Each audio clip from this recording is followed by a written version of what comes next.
हाँ जी, नमस्कार, राधे राधे, हर हर महादेव। मैं आपका आचार्य देव।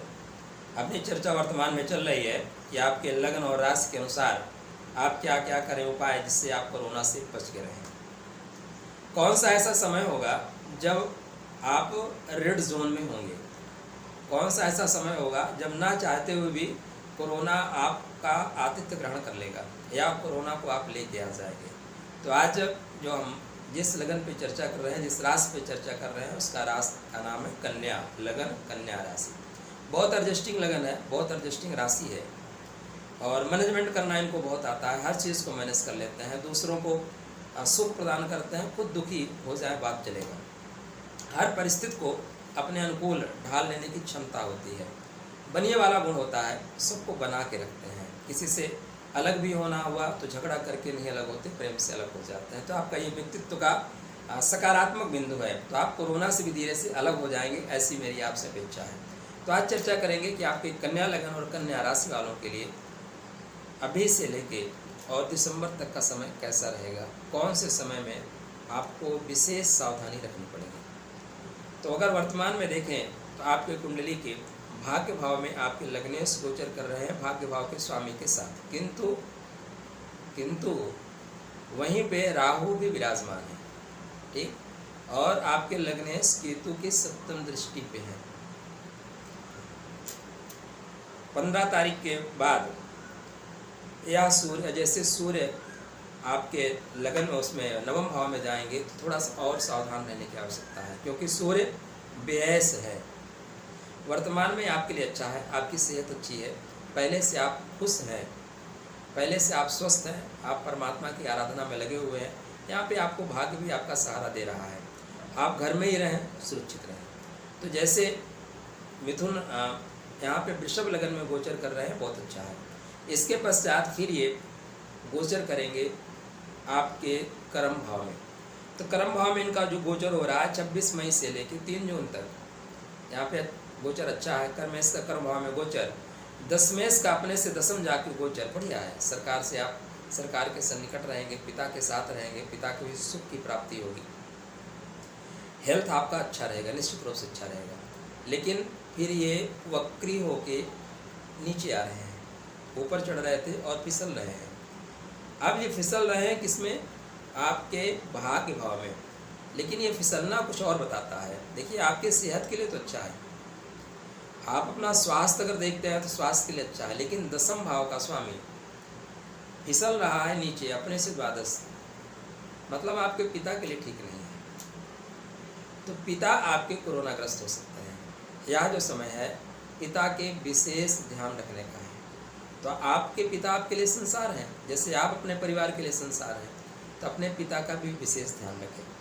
फिर ये 3 जून से 7 जुलाई तक वृषभ में रहेंगे, तो यहाँ तक आपके लिए सब कुछ अच्छा ही अच्छा है, कोई दिक्कत कोई परेशानी नहीं दिखाई दे रही है। इसके पश्चात 7 जुलाई से 25 जुलाई तक मिथुन में, फिर कर्म भाव में आ जाएंगे, बेहतर समय है।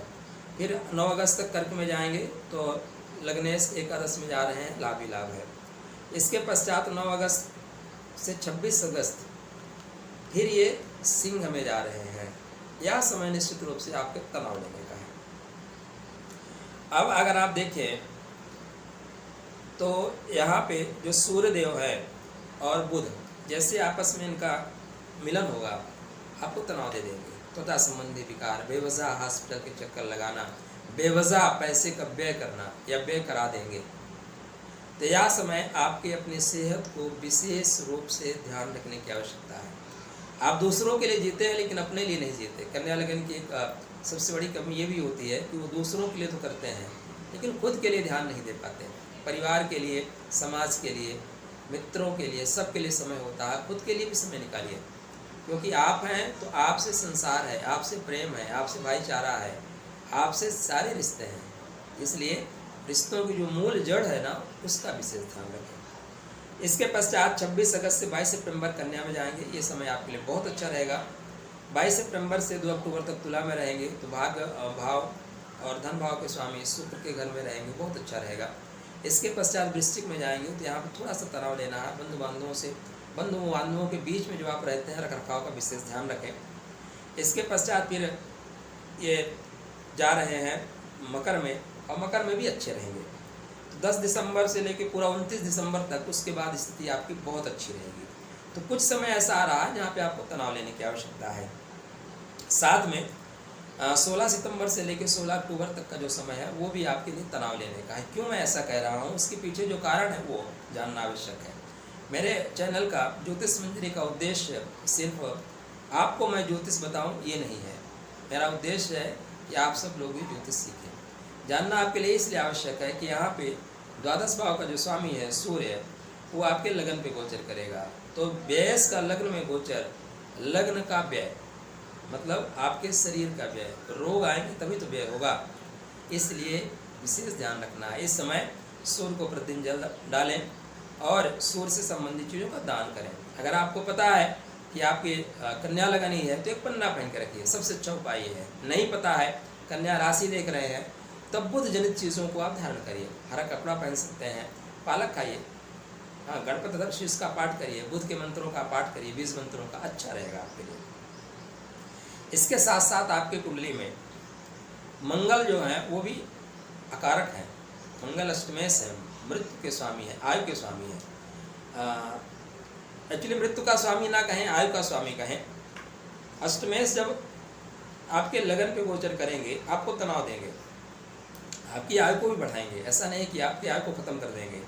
अष्टमेश का लगन में गोचर व्यक्ति को सदैव जिद्दी बना देता है, रिजिड नेचर। वो जो सोचता है कि मैं जो करता हूँ वही बेहतर है, लेकिन आयु भी बढ़ाता है। तो मंगल का गोचर लगन में आयु को बढ़ाने वाला होगा, किंतु आपके जो स्वभाव में है वो उग्रता बढ़ जाएगी। तो 6 सितंबर से लेकर 22 अक्टूबर तक का समय बेवजह आपके सर में चोट, सर में दर्द, पराक्रम की अधिकता, पराक्रम की वजह से बंधु बांधवों में विरोध, या बंधु बांधवों की वजह से आपको हेडेक, बंधु बांधवों की वजह से कोरोना, इस तरह की चीज़ें हो सकती हैं। तो यह समय भी अपना विशेष आप ध्यान रखें। कन्या लगन में इसके अलावा जो आपके कुंडली में गुरु होते हैं उनको भी मार्केश की संज्ञा दी गई है। और देखिए गुरु आपके लिए मार्केश इस समय हैं, ठीक है ना। कैसे हैं? मार्केश अपने से द्वादश जा रहा है, यह सुखेश भी है और कष्टम भाव में जा रहा है, तो सुख की कमी देगा, गुरु मारता नहीं। और जीवन साथी से आपके संबंध खराब कराएगा, जीवन साथी से शत्रुता कराएगा, जीवन साथी का जो स्वास्थ्य है वो खराब हो सकता है। तभी से लेकर 14 सितंबर तक आपका जीवन साथी भी कोरोना से संक्रमित हो सकता है।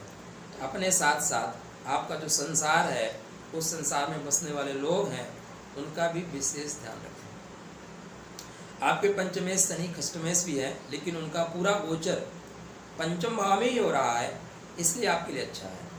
वो आपको रोग नहीं देंगे, लेकिन जो गुरु की स्थिति है सुख में कमी करने की। अब सुख में कमी कैसे होती है? जब आप रोगी हो जाएं, आपके जीवन साथी रोगी हो जाए, आपके माता का स्वामी इस समय कष्टम भाव में है, इसलिए माता भी कोरोना संक्रमित हो सकती है। अगर माता आपकी कुंडली में गुरु की स्थिति बहुत अच्छी नहीं है तो माता यहाँ आपसे अलग भी हो सकती है। अलग होने का मतलब आप समझ रहे हैं। अगर आपके सप्तमेश 6, 8, 12 में है या अपने से अष्टम है, तब जीवन साथी से अलगाव सदा के लिए हो सकता है, इसलिए विशेष ध्यान रखें। गुरु को बहुत हल्के में ना लें, गुरु का जो गोचर हो रहा है। क्या क्या करें? अपने लग्नेश को मजबूत करें, हरे रंग की चीज़ें का ज़्यादा आप उपयोग करें, बेडशीट भी आप हरी कर लें, वातावरण हरे वातावरण में रहें, मतलब प्रकृति के सन्निकट आप ज़्यादा रहें, और सूर्य की एनर्जी भी आप थोड़ा बहुत लेते रहें। मंगल की चीज़ों का आप परहेज करें, सूर्य की जो चीज़ें हैं धारण करने से आप परहेज करें। संभव है तो गणपति भगवान को बुधवार अवश्य दूर्वा चढ़ाएं, बुध के 20 मंत्रों का जाप करें। गुरु के लिए आपको उपाय करना है तो इस समय पुखराज पहनने की सलाह नहीं दे सकते आपको। इस समय आप येलो कलर का चंदन मस्तक पे, कंठ में 2 जगह जरूर लगाया करें। उससे जो गुरु की अशुभता है वो अशुभता आपको प्राप्त नहीं होगी, शुभता प्राप्त हो जाएगी। तो ये था कन्या लगन, कन्या राशि वालों के लिए।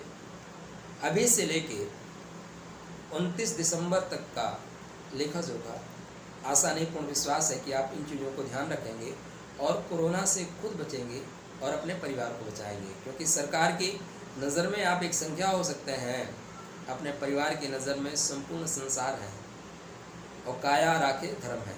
तो आपके लिए मंगलमय शुभकामना। राधे राधे।